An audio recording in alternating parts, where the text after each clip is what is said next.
Hello, welcome to daily life is Sangeetha. இது தூதுவளை. நம்ம தூதுவளை காரக்குழம்பு தான் வைக்க போகிறோம்.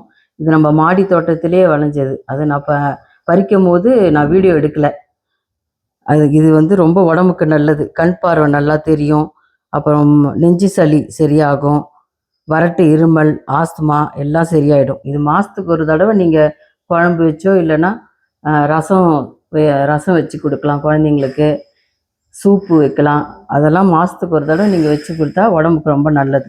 இது நம்ம குழம்பு எப்படி செய்கிறதுன்னு பார்க்கலாம். வாங்க வீடியோக்குள்ளே போகலாம்.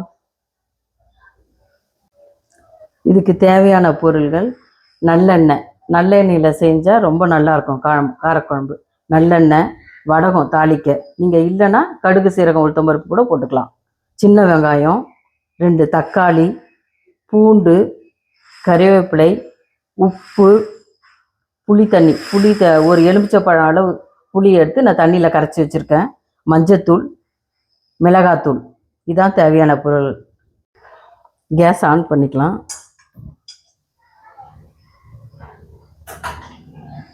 எண்ணெய் ஊற்றிக்கலாம். தேவையான அளவு எண்ணெய் ஊற்றிக்கலாம்.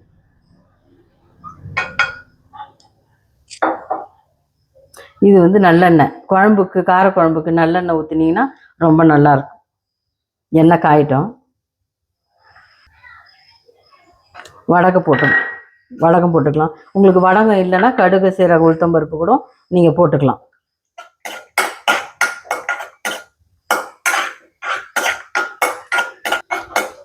வடகம் பொரிஞ்சோடனே பூண்டு போட்டுக்கலாம். நான் பூண்டு ஒரு கைப்பிடி போட்டிருக்கேன்.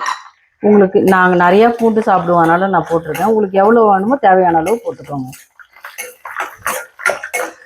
அப்புறம் கறிவேப்பிலை போட்டுக்கலாம்.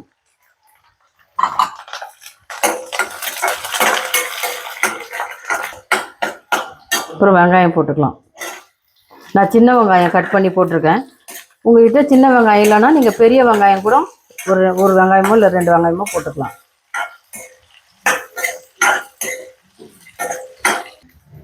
வெங்காயம் இந்த அளவுக்கு வதங்கினா போதும். இந்த மாதிரி ப்ரௌன் ஷேடில் கொஞ்சம் நல்லா வதங்கியிருக்கு பாருங்கள். நல்லா ப்ரௌன் ஷேடில் இந்த அளவுக்கு தக்காளி போட்டுக்கணும்.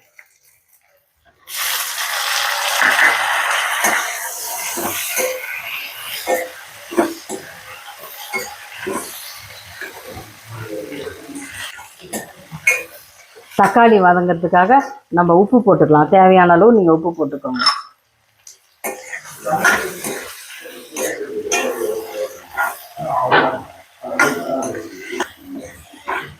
வெங்காயம் தக்காளி நல்லா வதங்கினா தான் குழம்பு நல்லா டேஸ்ட்டாக இருக்கும். அதனால் இந்த அளவுக்கு வதங்கினா போதும். அதுக்கப்புறம் நம்ம தூதுவளையை போட்டுக்கலாம். இதில் பூ, காய் எல்லாம் உடம்புக்கு நல்லது. எல்லாமே நீங்கள் போட்டுக்கோங்க. எதுவுமே வேஸ்ட் பண்ணாதீங்க. அதோட பூ, காய், பழம் எல்லாமே போட்டுக்கலாம்.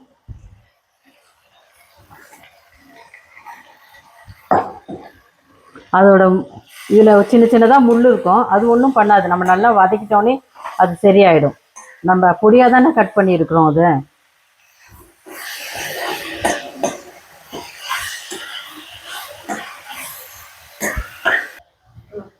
நல்லா வதங்கிருச்சு. இந்த அளவுக்கு வதங்கினா போதும். அதுக்கப்புறம் மஞ்சத்தூள், மிளகாத்தூள். உங்களுக்கு தேவையான மிளகாத்தூள் போட்டு, நான் ஒரு பெரிய ஸ்பூனில் ஒரு 1.5 ஸ்பூன் போட்டிருக்கேன். உங்களுக்கு தேவையான மிளகாத்தூள் நீங்கள் போட்டுக்கோங்க. இது குழம்பு மிளகாத்தூள். தனியாக நானே அரைச்சி வச்சுருந்த குழம்பு மிளகாத்தூள். அது காரக்குழம்புக்குலாம் நாங்கள் தனியாக அரைச்சி வச்சுருப்போம். சாம்பாருக்கு, காரக்குழம்புக்கு வீட்டு மிளகாத்தூள் நாங்களே அரைச்சி இதை வச்சுருக்கிறது. போட்டு நல்லா ஃப்ரை பண்ணுங்கள். அப்போ தான் மிளகாத்தூள் வாசனை இது போகும். நல்லா ஒரு 2 வாட்டி இப்படி ஃப்ரை பண்ணிங்கன்னா மிளகாத்தூள் வாசனை போயிடும்.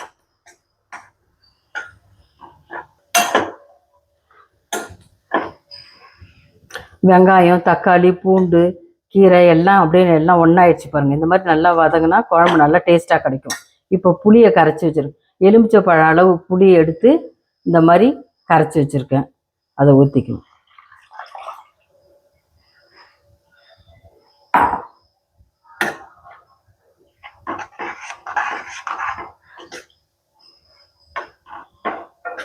அப்புறம் உங்களுக்கு தேவைப்பட்டால் தண்ணி கொஞ்சம் ஊற்றிக்கோங்க.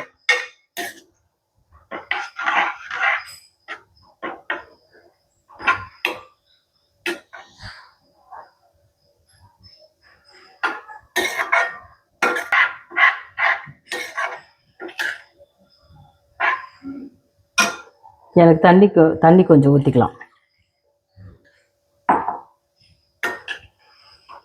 இது நல்லா கொதிக்கணும்.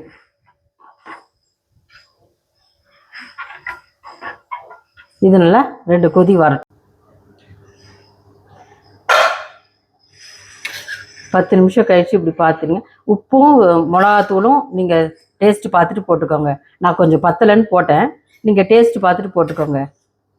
மேலே நம்ம எண்ணெய் ஊற்றுனது அழகாக மிதந்து வந்திருக்கு பாருங்க. அப்படி நான் தேவையான அளவு நான் கொஞ்சம் நெய் ஊற்றிக்கிறேன். நாங்கள் நெய் ஊற்றி சாப்பிடுவோம். நீங்கள் தேவைன்னா 1 ஸ்பூன் நெய் ஊற்றிக்கோங்க.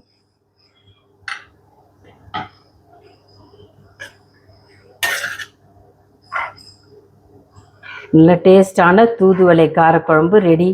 வாங்க சாப்பிடலாம். இந்த வீடியோ உங்களுக்கு பிடிச்சிருந்தா லைக் பண்ணுங்கள், ஷேர் பண்ணுங்கள், கமெண்ட் பண்ணுங்கள், சப்ஸ்கிரைப் பண்ணுங்கள்.